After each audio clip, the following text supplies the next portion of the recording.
Cerita bersambung.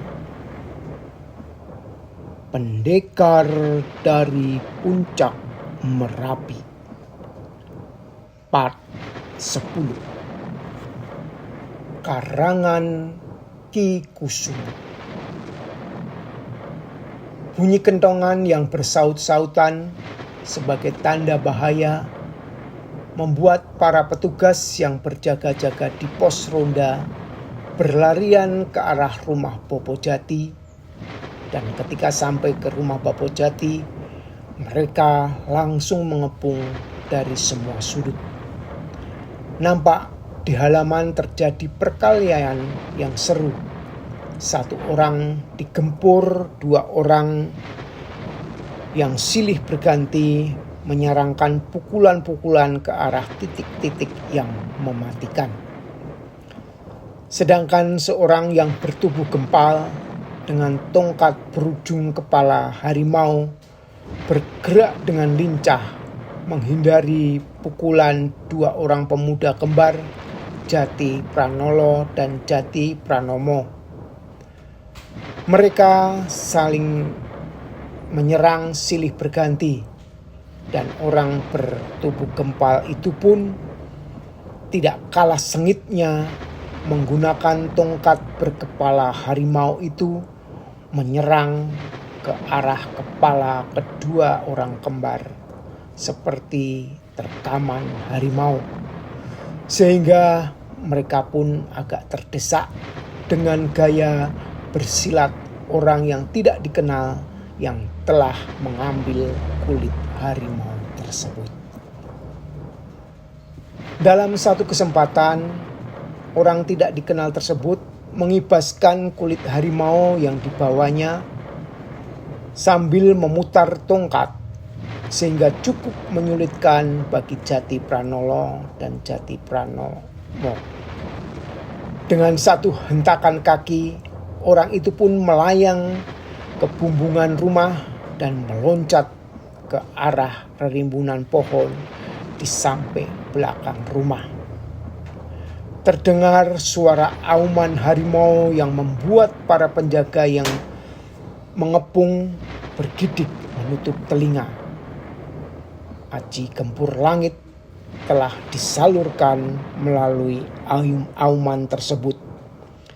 Suatu ajian yang menggunakan kekuatan batin melalui suara yang dapat merontokkan jantung bila telah mencapai tingkat paripurna.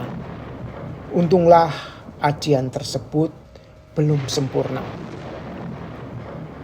Terdengar lamat-lamat teriakan ancaman dari orang tersebut yang mengatakan bahwa ia akan datang kembali pada saat bulan purnama dan akan meluluh lantakkan Pedukuhan karena telah membunuh binatang piaraan gurunya. Ketika orang itu meloncat ke bubungan sambil menerapkan Aji Gempur Langit, Jati Pranolo dan Jati Pranomo akan mengejarnya, tetapi ditahan oleh bayangan putih yang meloncat keluar dari dalam rumah, sehingga mereka berdua mengurungkan niatnya. Tahan! Terdengar suara Bopo Jati yang berdiri di depan mereka menghalami. Kenapa Bopo? Kata mereka. Tetapi Bopo Jati tidak menjawab, hanya berdiri mendekapkan tangannya di dada sambil mulutnya mengeluarkan desis panjang, menerapkan aji angin sumilir yang dapat meredakan kekuatan ajian lawan, sehingga tidak membuat para penjaga dan kedua putranya terkena pukulan dari ajian Gempur Langit. Setelah berlalu, Bopo Jati pun mengajak putra kembarnya duduk di pendopo dan minta kepada Ki Seto yang juga telah datang setelah mendengar suara kentongan tadi untuk membubarkan para penjaga kembali ke pos masing-masing dan untuk lebih mengetatkan penjagaan.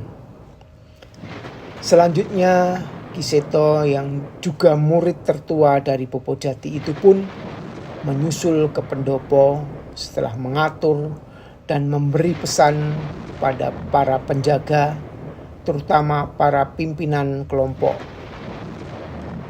Ki Seto adalah murid Popo Jati yang menyertai ketika pertama kali Popo Jati datang dan membuka pedukuhan Loh Watu dulu.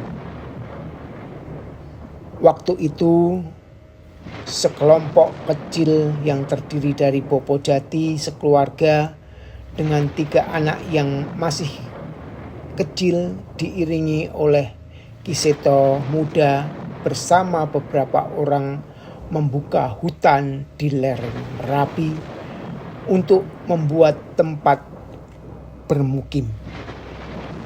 Mereka selama bertahun-tahun membangun wilayah Loh Watu yang dulunya hutan lebat yang akhirnya sekarang menjadi sebuah padukuhan. Setelah Ki Seto dan beberapa pengawal duduk di pendopo, maka mulailah Popo Jati menyampaikan kecurigaannya sejak tadi siang, di mana ada orang gila yang datang di depan rumah sambil menunjuk kulit harimau yang terpentang di halaman.